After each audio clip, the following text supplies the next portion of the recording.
Добро вечер, гледате 360 степени. Јас сум Владимир Мирчевски и вечерва ќе бидам ваш домаќин наместо Васко Попетревски, кој е оправдано одсутен. Еве ги темите за ова издание.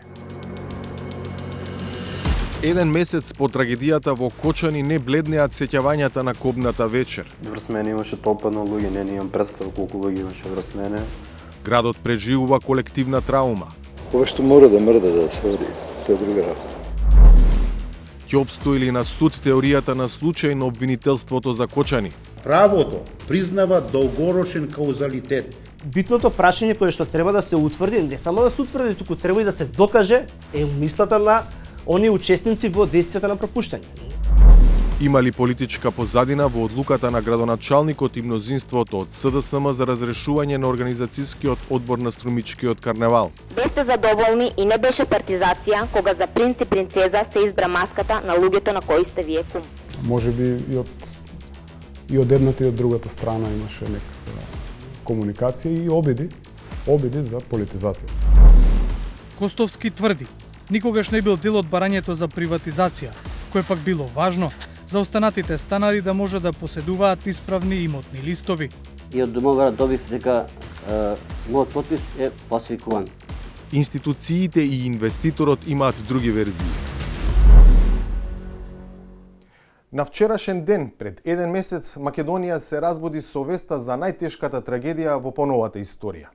Во Кочани, времето, барем за сега, ниту ја намалува болката, ниту ги зацелува раните. Тоа што мора да се мрда, да се оди, тоа е друга работа, вели еден од нашите соговорници, опишувајќи безволноста на животот во Кочани по 16 март. Репортажа на Галена Николовска-Ризвановиќ. Ограден паркинг и забранет пристап до објектот. Еден месец по кобниот 16 март, пред така наречениот клуб Пулс, се уште стои полициска лента. А тука е и постојаниот полициски надзор.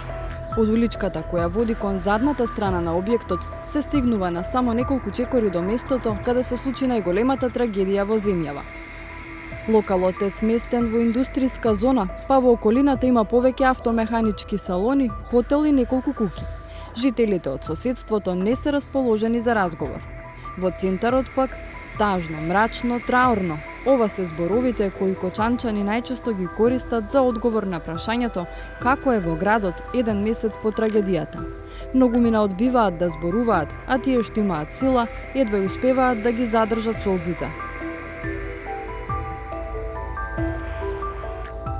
Нема човек што не изгубил некој близок или пак не познава некој што останал без роднина или пријател. Дори блегуваш во возило, ти се радио туга се што. Тешко. Многу тешко. Градов не е ептен. Значи, на најниско ниво што може да биде. Нема. Ова што мора да мрда да се оди, тоа е друга работа. Тешко иде, треба време да помине. Уште е многу таза. И не можам да зборам повеќе, за тоа не сакам. Треба време да мине малку. Сите ни беа блиски, имаше живот, имаше веселба, убавина.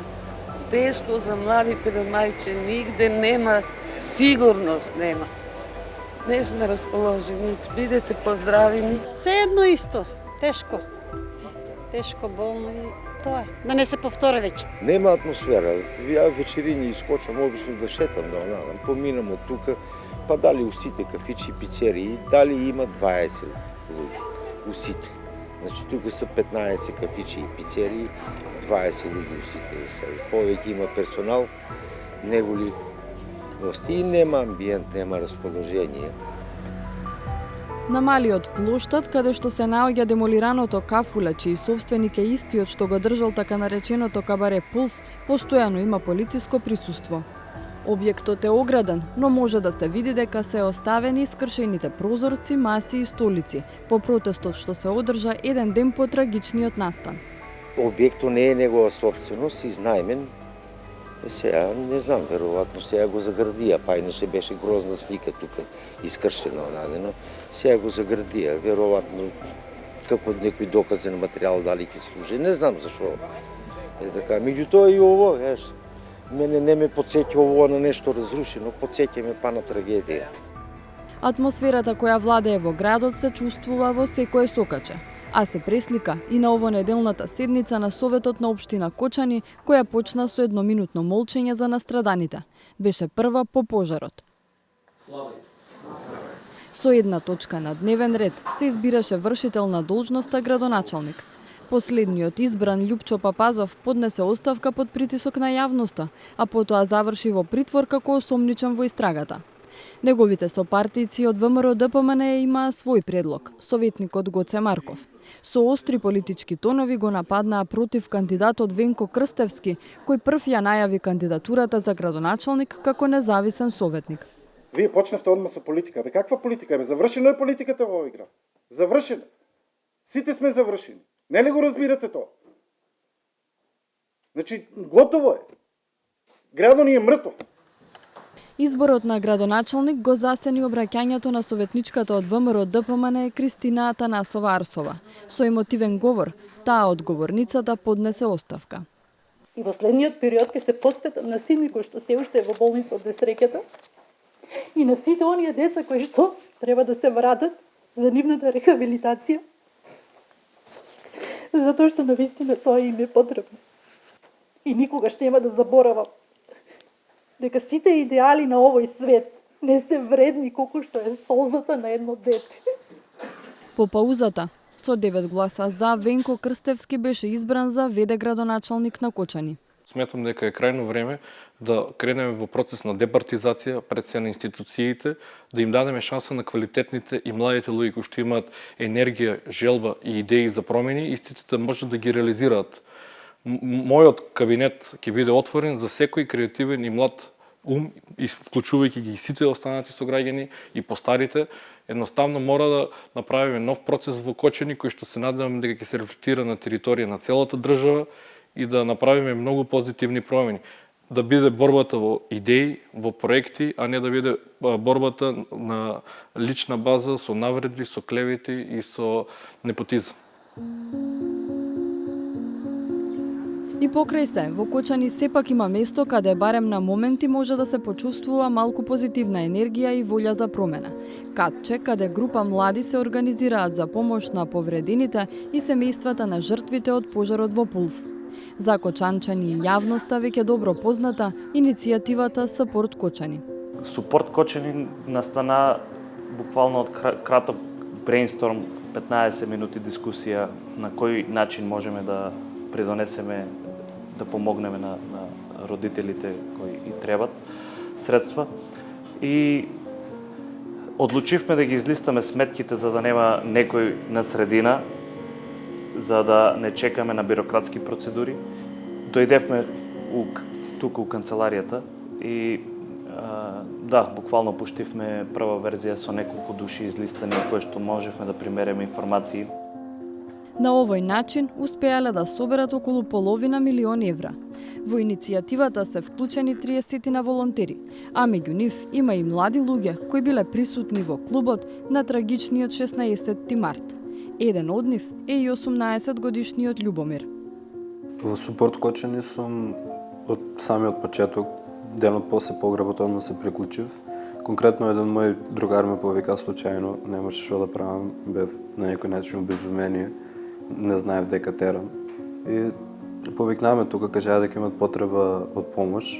Првиот задача ми беше у кал центарот, таму имаше најголема потреба, со мене работи уште 4 или 5 лица и имавме за задача на некој начин да ги прибереме сите информации потребни за повредените. Имавме на некој начин интеракција со лица кои што беа од тој момент у болница, беа само однесени, уште самата ситуација не се знаеше како ќе се одвива и беа изумени родителите и им требаше стварно поддршка. Покрај тоа што ние ги собиравме донациите, ние што така и пруживме на некој начин и морална поддршка. Игнато вели дека нема да ја заборави кобната вечер. Во клубот пристигнал само 5 минути пред да почне пожарот. Поседовме малку и кога кренавме да горе целата ситуација, не ја сванаваме сериозноста и кренавме да излаваме на кај излезот.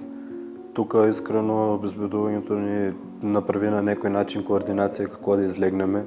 Они се поставија стварно улога, да кажем, на родители, Ој не координира сите и не влечеа. Ние се заглавивме на стампедото, ја беа скроз доле на дното и врз мене имаше толпа на луѓе, не имам представа колку луѓе имаше врз мене. И до еден период се откажав тотално. Викам по-добро овај начин на кој што ќе завршам, отколку да горам. Бев без сознание неколку минути, после тоа ми извлече некој. Благодарен сум бескрено, не знам кој е тоа, сакам да знам кој е. После тоа едно моје другарче ми помогна да се врнам од цялата ситуација и после се прожив на помош на кој можем и колку можем.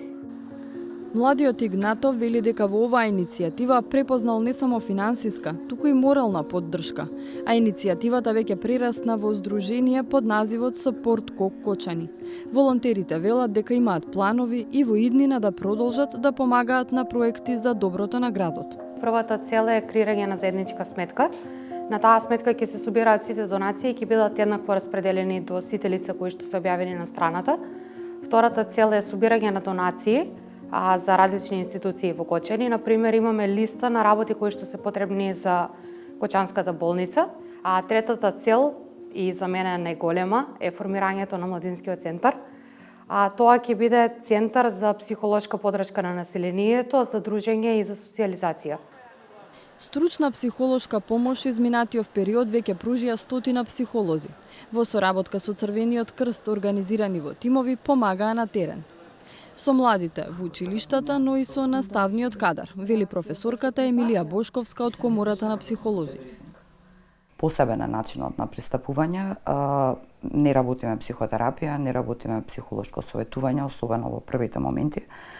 Станува збор за техника на дебрифинг, станува збор за пружање на прва психолошка помош, така да или психосоцијални интервенции, кои што во втората и третата недела веќе стапува ги користевме. Бошковска вели дека и покрај тешката состојба која ја затекнале во првите денови, добиле позитивна реакција од населението, особено од младите луѓе кои биле подготвени да соработуваат индивидуално и во групи. Буквално во секој од класовите влегувавме, затоа што се пријавуваа самостојно преку директорите, преку психолозите во школите и тие што не ги поминавме индивидуално беа во групините работи. Така да беше навистина интересно да се види дека имаат потреба од разговор и тоа што, да речеме, со возрастните не можеа да го разговараат за чувствата, како се чувствуваат, го искористија делот што ние бевме присутни таму и навистина тоа беше позитивниот момент што понатака ќе знаат како и со кого да разговараат кога сакаат да зборуваат за чувства.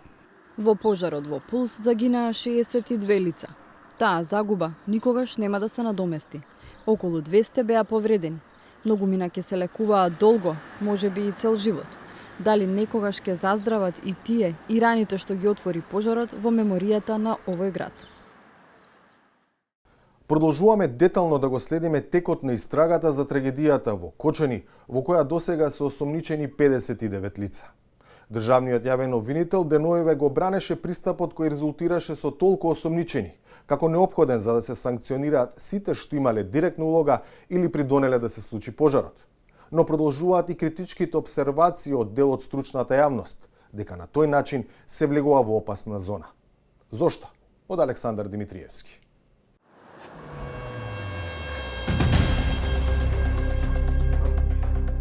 Недела е ден за одмор, но изминатава не беше таква за државниот јавен обвинител и министерот за внатрешни работи. Благодарам. Добар ден на сите. Повод за пресконференцијата беше проширувањето на истрагата за пожарот во Кочани за уште 19 лица. Со тоа, во тој момент, бројот на осомничени се искачи на вкупно 52. Билансот од тогаш се искачи уште еднаш, на 59.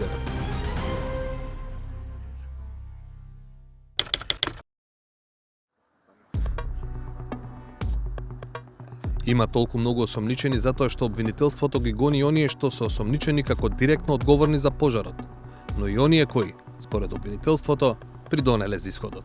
Се истражува одговорноста и на сите институции и службени лица кои со своите незаконити действија и пропусти во континуитет довеле до тоа кабарето Пулс во Кочани од самиот почеток во подолг временски период, па се до настанување на пожарот да продолжи да врши угостителска дејност без воопшто да исполнува законски услови, за тоа и со нарушување на сите безбедносни правила по животот на лицата кои го посетувале објектот. Клучниот термин тука е каузалитет. Во суштина, тоа значи дека кривична одговорност се бара не само во дејствијата кои непосредно придонеле за пожарот, туку и во серијата пропусти што заедно довеле до тоа објектот воопшто да работи. Предмет на анализа е и така наречениот кумулативен ефект на пропуштањата. Ако повеќе, како пример, сега ќе наведам, ако повеќе различни лица во текот на долг временски период прават повторувачки пропусти, тие се дел од поширока причинска врска.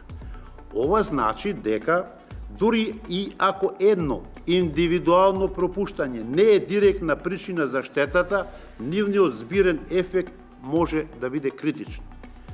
Континуирано игнорирање на ризикот во долг временски период може да создаде основа за правна или етичка одговорност.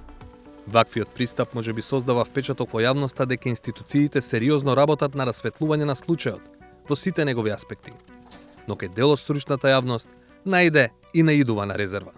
Проблемот со каузалитетот е тоа што однапред се создаде еден впечаток во јавноста дека секој каузално дејствие е скривено дејствие, виновно дејствие. А тоа суштински не е така, затоа што може определено дејствие да биде каузално за да предизвика определена последица, меѓутоа тоа самото по себе не значи прво дека е противправно, а второ дека истото е виновно или умислено. Конкретно неспорно е дека пропусти има на сите страни, кај сите кои што учествувале наназад, не само овие од 2012, туку од почетокот на нашата државност има пропусти во различни сегменти на општеството. Меѓутоа, битното прашање кое што треба да се утврди, не само да се утврди, туку треба и да се докаже е умислата на оние учесници во дејствието на пропуштање. Неспорно е дека некој кој што бил градежен инспектор или надзор на објектот кога се правела пренамена, бидејќи нели едно од клучните прашања како била направена пренамена од објект за лесна индустрија во Кабаре. Неспорно е дека можеби пропуштил да преземе некое дејствие. Меѓутоа во неговата умисла сигурно не била опфатена последицата која што настапи на крајот. Државниот обвинител кога говореше во неделата, рече дека ги има предвид критичките обсервации на стручната јавност. Во поддршката на својот пристап пак, тој за аргумент искористи 3 пожари во други држави со речиси идентично сценарио како во Кочани. Кажа дека сличен бил пристапот на тамошните правосудни органи при трагедиите во клубот Колектив во Букурешт, Романија во 2015 година, во КИС во Санта Марија, Бразил во 2013 и Стейшн во Вест Варвик, САД во 2003 година. Во сите случаи има голем број жртви, а директната причина е пиротехника во комбинација со лесно запаливи материјали. Одговорноста не била ограничена само на оние што директно го предизвикале пожарот, туку и на оние што овозможиле опасни услови преку серија на административни и надзорни пропусти. Ова покажува дека правото признава долгорочен каузалитет, особено кога постои јасен образец на игнорирање на ризиците што резултира во катастрофа. Па прво на интернет побаравме потврда за тоа што го кажа Коцевски. Испадна дека не е баш така. По пожарот во Стейшн во САД, обвинети и осудени се 3 лица. Двајцата собственици на клубот за убиство од небрежност на 200 лица и организаторот на концертот. Утврдена е индиректна одговорност за пропуск кај надзорните органи кои не забележале дека во клубот има запаливи сунгери за звучна изолација. Но тоа не резултирало и со нивен кривичен прогон.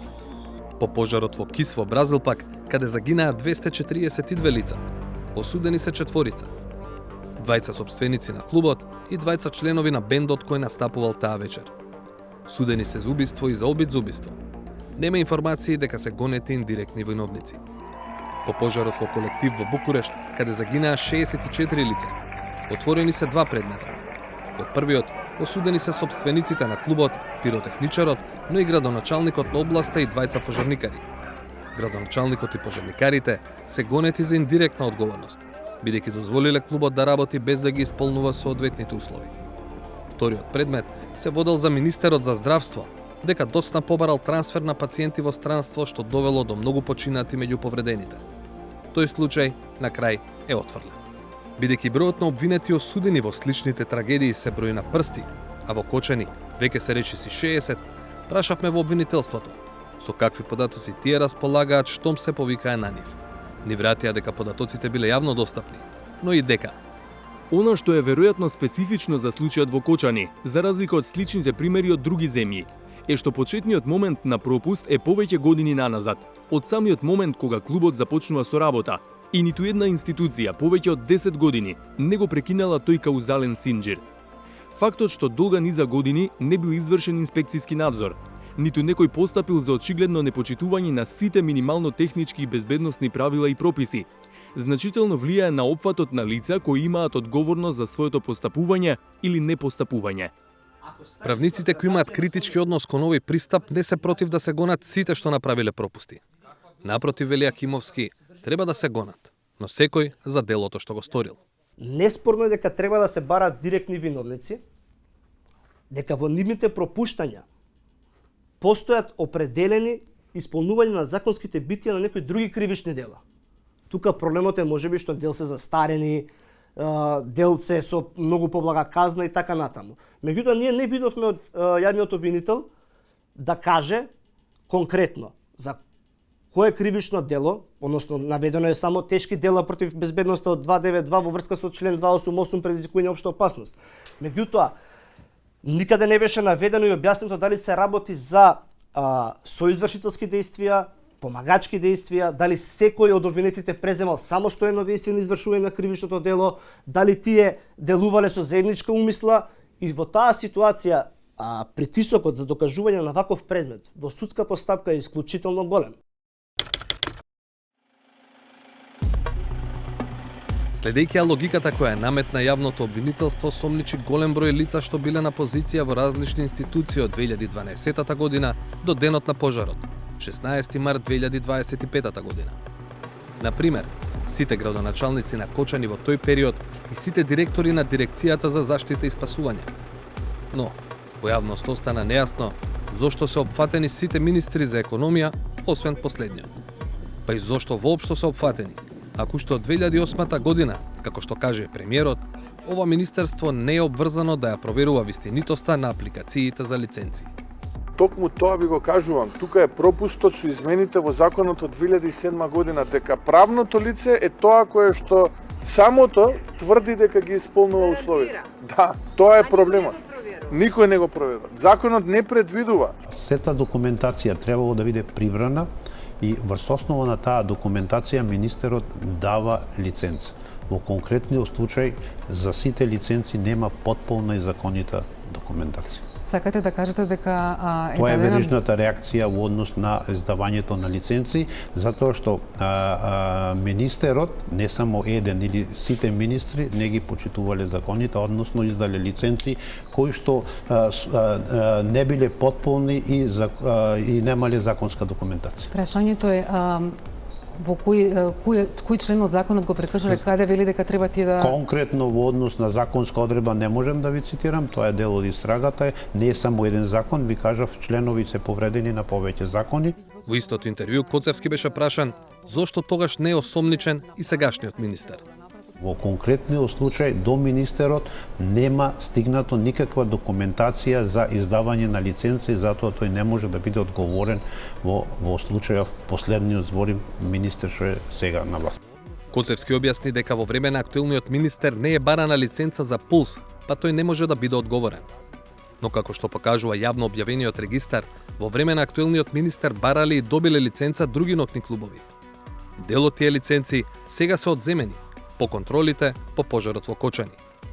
Значи ли тоа дека нема кривична одговорност за незаслужени лиценци, се додека нема жртви? Веќе кажавме, за пожарот досега се осомничени 59 лица, сите за исто кривично дело во две постапки. Ако остане како што е, тоа ќе значи мега предмет.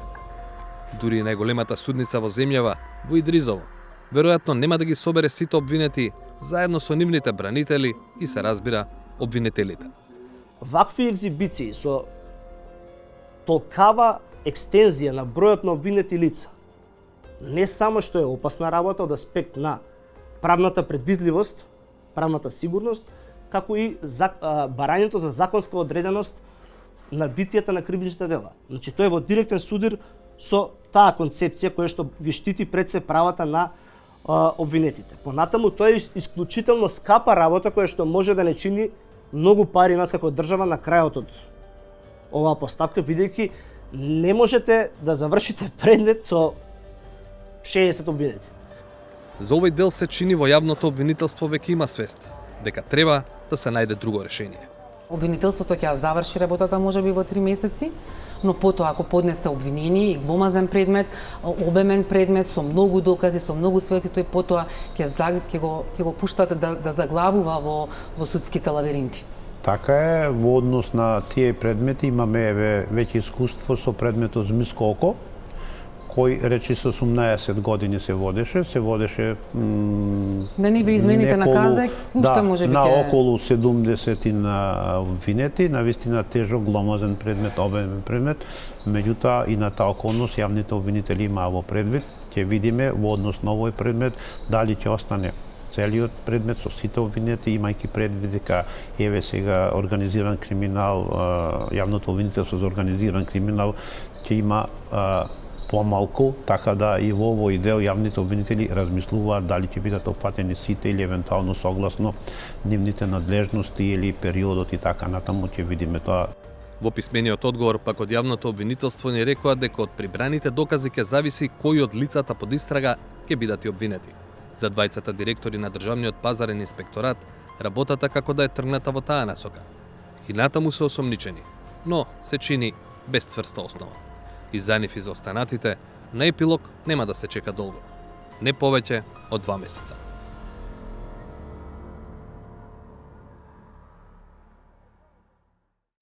По ужасот во Кочани на меловите на 360 степени пристигнаа серија реакции од граѓани загрижени за својата безбедност.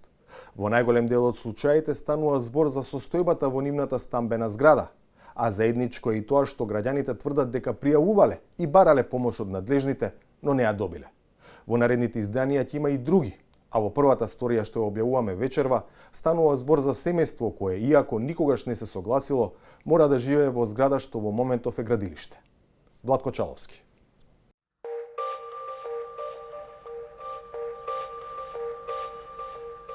Челични арматури кои се издигнуваат до прозорците.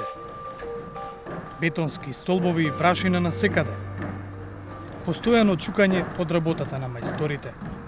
Ова е секојдневието на семејството Костовски, кое живее во една од најстарите згради на булеварот Трета Македонска бригада во скопската населба Аеродром. Нашиот домакин, Зоран, вели тука е од 1959 година, најпрво со неговите родители, а сега и со свое семејство. Поседува имотен лист за својот стан и со собственик е на дворното место околу зградата, редовно плаќа данок на локалната власт. Приказната поради која сме во неговиот дом почнува во 2007 година. Тогаш се појавува инвеститор кој сака да изгради нова зграда, која би била лепенка и во дворот на старата зграда, онаа во која живеел и живее Костовски. Компензацијата за жителите во старата зграда била понудена во форма на стамбен простор во новата. За тоа бил потребен подпис од сите станари. Другите се согласиле, но Костовски не. Бараше да подпишеме сите одобрение да се гради, да се руши, да се догради освети работи. Јас не сакав да подпишам затоа што барав јас некоја сигурност, некоја гаранција од градежниот инвеститор, затоа што во тогашно време имаше голем проблем, мислам, со згради не подпишени без гаранции, па барав некоја гаранција, сигурност за мојата фамилија, да не оставам наврна улица, не оставам. Али градежниот инвеститор не сакаше да даде, вика, јас не давам тоа, јас сум гаранција, ќе си бркам јас работа моја. И толку беше умаветот и почна да гради зградата, почна да гради. Тоа е оваа зграда, која општина Аеродром, според документите кои ги чува Костовски, во март 2007 година во својот локален гласник при изградено приземје, најпрво ја класифицира како дивоградба. Но по 4 месеци, инвеститорот НГ Инженеринг добива одобрение за градба од општината, а во 2008 година започнува и постапка за приватизација на земјиштето врз кое што е изградена зградата. Костовски тврди, никогаш не бил дел од барањето за приватизација, кое пак било важно за останатите станари да може да поседуваат исправни имотни листови. Но во одреден момент открил дека таму стои и негов подпис. Комшика од новата зграда доаѓа и вика комшија, вика вака, молам ако сакате да ми кажете, јас сакам станот да го продам од новата зграда, а бидејќи немам имотен лист, вашиот подпис дали вика е даден, не е даден, за да можам да земем имотен лист, за да може да продам станот. Јас реков, викам вака, јас не сум подпишал. Ама вика ми кажа, мене вика дека вие сте подпишали, може да идам во катастар да извадам имотен лист да земам таа работа.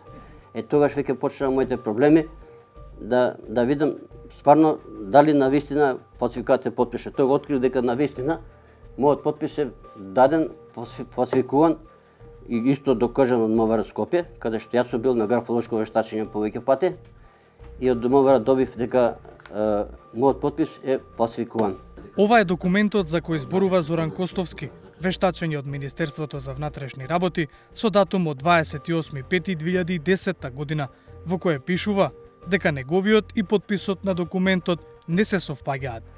Прашавме во Министерството за внатрешни работи што се случило откако му потврделе на Костовски дека подписот му е фалсификуван. За сега немаме одговор. Костовски тврди дека одговори не добил и од другите институции од кои во тој момент барал одговори, вклучувајќи и општината Аеродром. А соседната зграда, во тој момент, таа веќе била завршена, а комшиите вселени. Но приказната неодамна добива нова епизода. Истиот инвеститор повторно почнува со активности, но сега предмет на интерес е старата зграда, во која живее Костовски. Целта е доградба.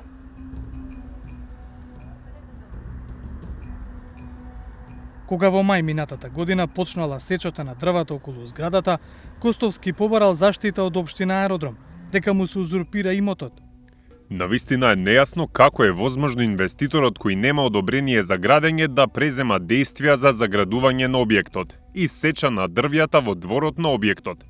Јас како сопственик на стан немам подпишано никаков договор со инвеститорот и од тука невозможно е инвеститорот да добие одобрение за градење. Се обратил и до град Скопје, кој му одговара дека согласно закон и решенијата кои ги поседува, инвеститорот ќе направи пресадување на уништеното зеленило и дека тука завршуваат ингеренциите на градот. Но на што Костовски не го знаел во тој момент е дека законот за градење во член 59а став 1 алинеа 5 предвидува дека за доградба согласност треба да дадат мнозинството сопственици кои представуваат повеќе од половината од вкупната површина на објектот, односно дека не мора и Костовски да се согласи за да се вршат градежни действија во зградата во која што живее. Па така, овие слики ја представуваат суровата, но легална реалност на градењето во државата. Дека не почна да ги руши тие, да ги сече дрвата сите тука, не знам дека има одобрение за градење. Тоа е направена тактика, он имал уште пред тоа, уште 6 месеца порано дозвола за градење, каде што викаат зашто не се жали одмах после одобрение. Јас не можам да знам дека одобрението не знам ја општината не ми известило уопште дека он има дозвола за градење, за да можам да ја тие рок од 15 дена да ги запазам да се жалам.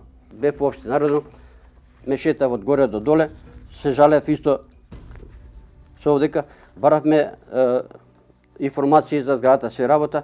Општина вика не е тоа од јавен карактер, жалите се у град Скопје. Град Скопје се жалевме, вика има одобрение за градење, према тоа нема што да барате. Од општина Аеродром побаравме појаснување и за новата, но и за претходната градба од 2007-та, за одобренијата за градење и за приватизацијата на земјиштето. За првичната градба ни го цитираа одобрението за градење од 2007, но го игнорираа прашањето дека објектот првично бил дивоградба, согласно службениот гласник кој го издава самата општина. За последната градба вела дека се е согласно законските процедури.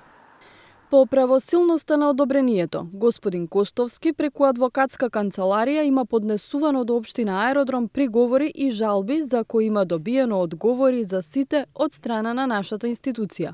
Инаку, по представките поднесени од негова страна, овластен градежен инспектор на општина Аеродром изврши инспекцијски надзор на издаден управен акт, одобрение за градење УП1 број 20.115/2023, согласно со член 146 од Законот за градење, и констатира дека управните акти се издадени согласно со Законот за градење. Во периодот што следува, во рамките на надлежностите, овластениот градежен инспектор ќе изврши редовен надзор на објектот во изградба. Инвеститорот НГ Инженеринг, во одговор до 360 степени, најпрво се осврна за својот историјат како општествено одговорна компанија која гради 20 години, а потоа прстот го вперува во семејството Костовски.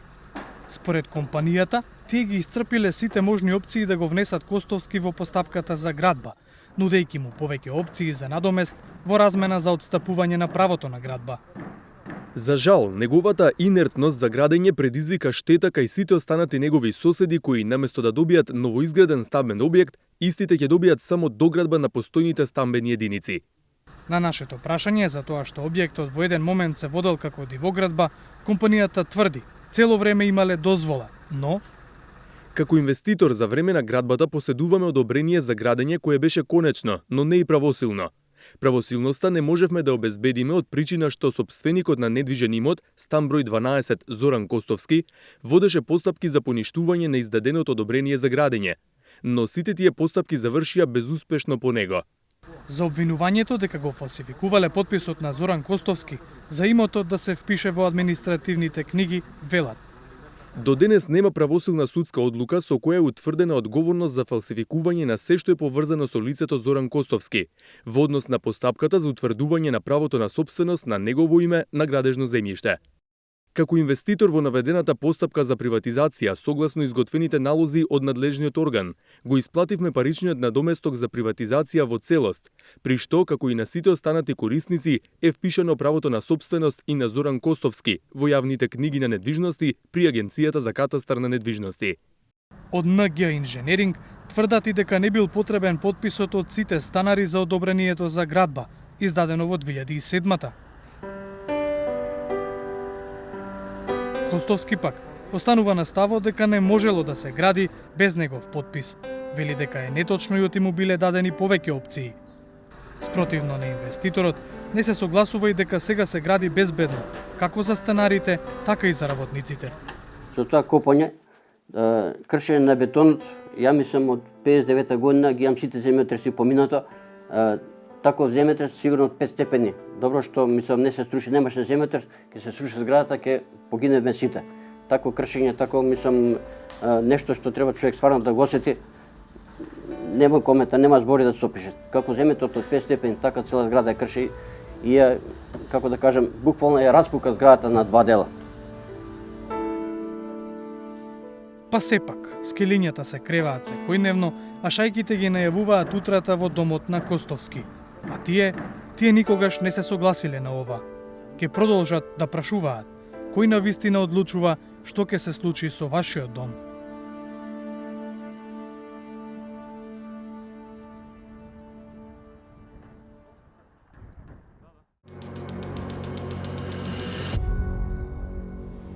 Струмичкиот карневал е референтна манифестација и дома и во странство.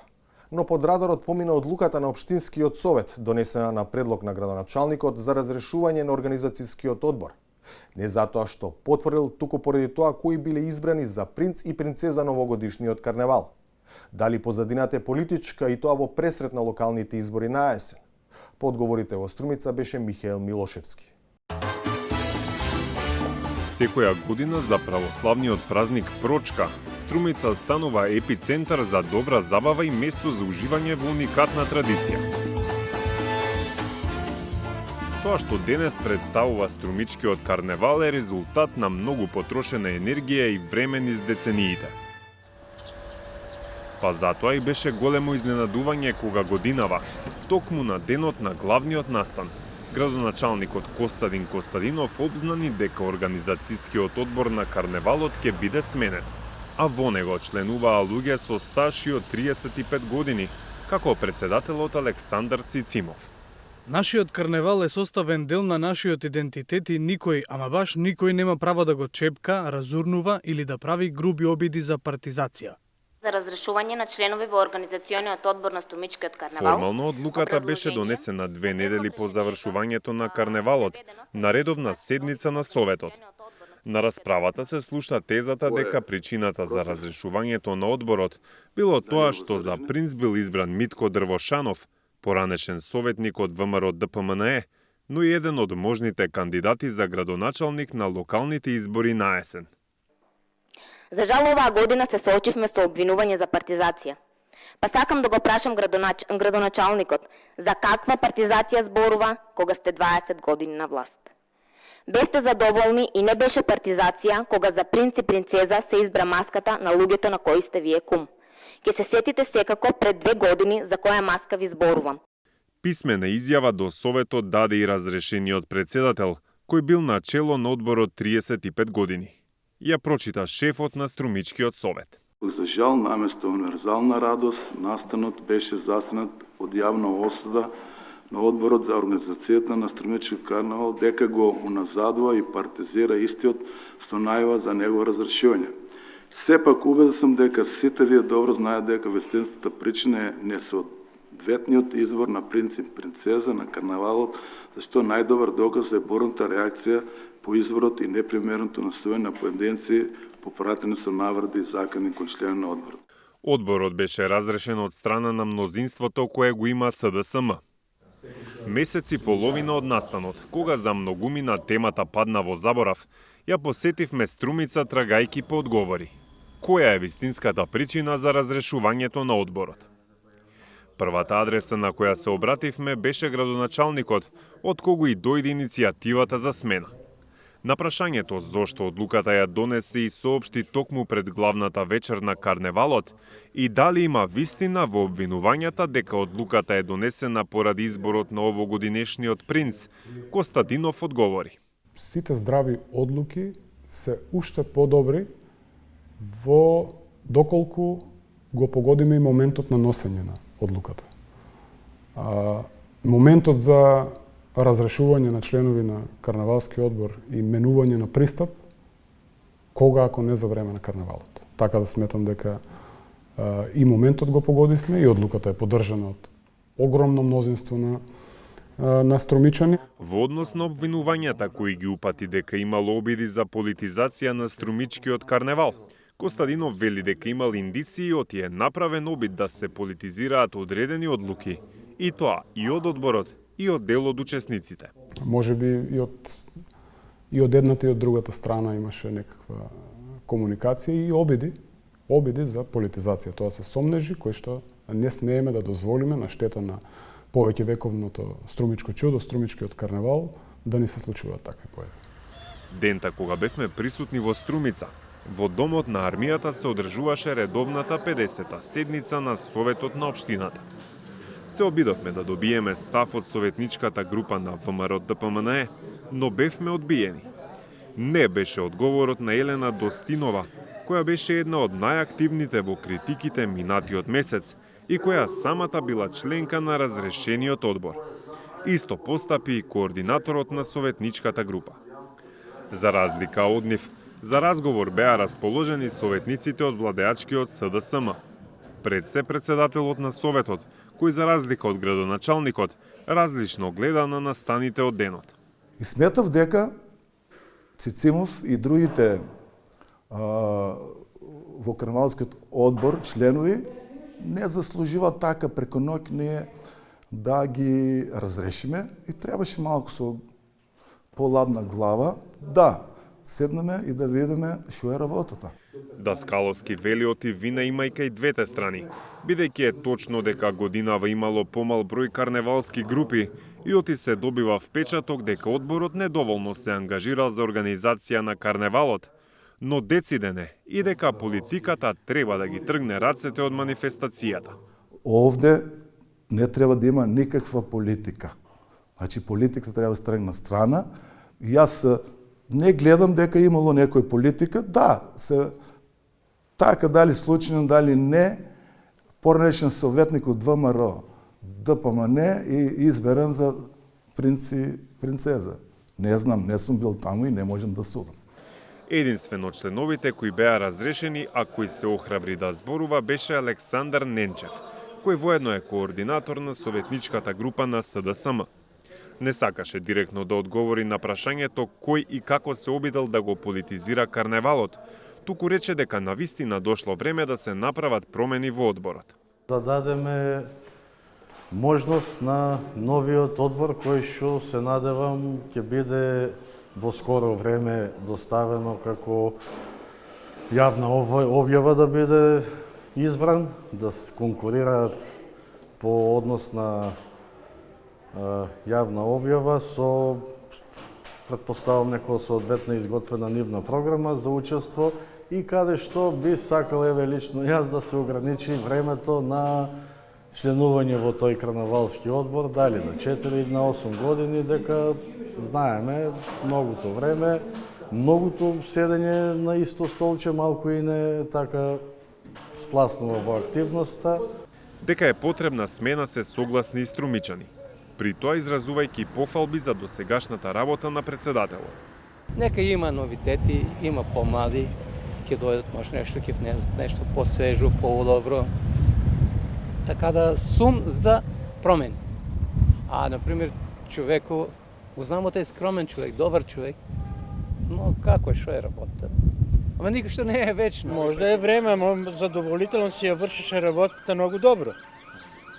Поплак од него нема, лично го познавам човек, кој немаш никаква поплака. Он си ја вршеше работа тачно, јасно и гласно. Политика од се треба да се тргне политика. Друго ништо немам што да кажам. Без постоечко тело, сите активности, како и соработки со карневалите од странство, се ставени на пауза. Така ќе биде до изборот на нов одбор, кој според градоначалникот ќе биде потранспарентен и отворен за секој кој има што да понуди, во процес кој ќе биде вклучено и искуството на досегашниот одбор.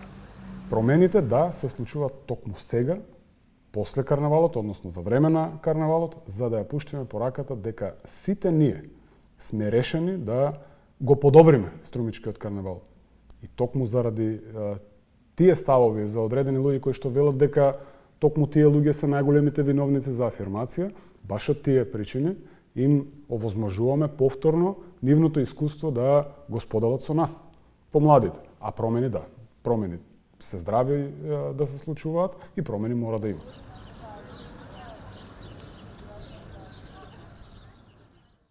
Следната содржина во 360 степени е новото издание на Саботажа на Сречко Поповски.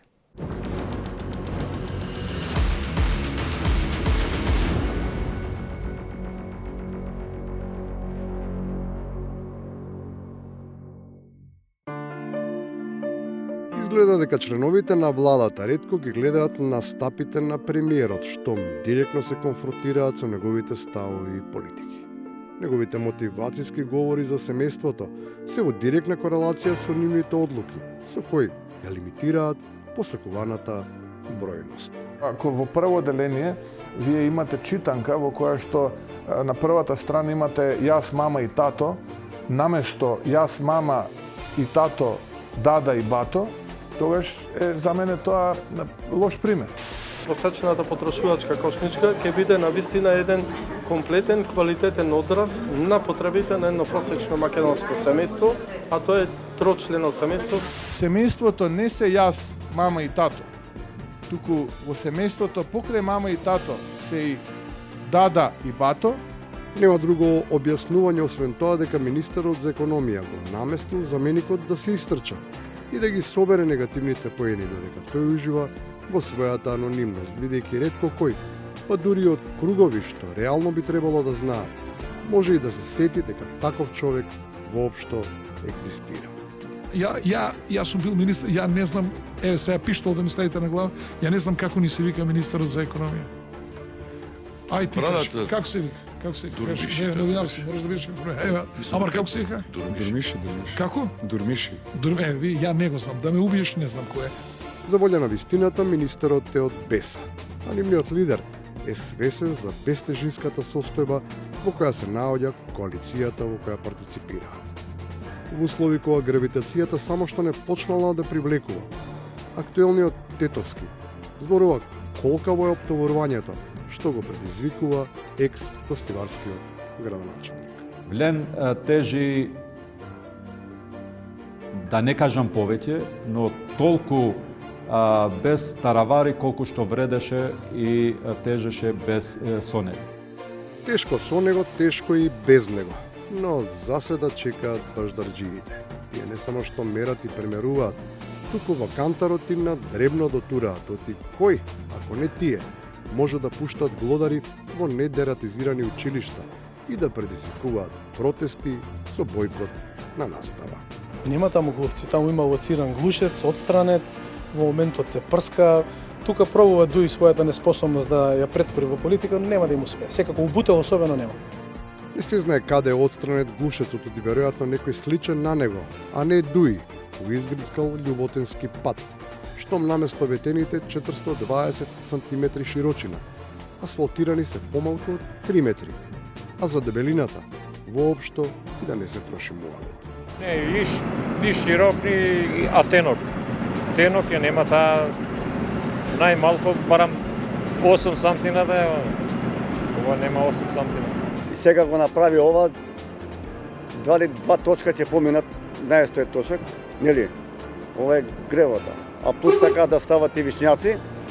Значи вишњаци, ако стават и вишњаци, не може да се разминат две коли, што е професионално, нели, како да ви кажам. И на крајот, кога сме ке професионалноста, пофалба за грижливоста на битолското комунално. Јас не знам какви спогодби се правиле, вие гледам склучен договор, вика 60.000 евра храна за кучиња. Шо кучиња се тие шојадат храна или да не купувате како владата и за кучињата аспарагус, папаја, манго, бейби биф, шо викат, да не купивте за кучињата таква храна. Советниците прават проблем за цената, но не затоа што е висока, туку затоа што немаат точна информација колкава е минималната. А од сега, просечната потрошувачка кошничка на едно просечно кучешко семејство. И колку члена брои тоа. Ова е крајот на денешното магазинско издание на емисијата. Поради празникот, 360 степени ќе паузира в понеделник, а повторно со нови содржини ќе се видиме следниот четврток на 24 април. Пријатно!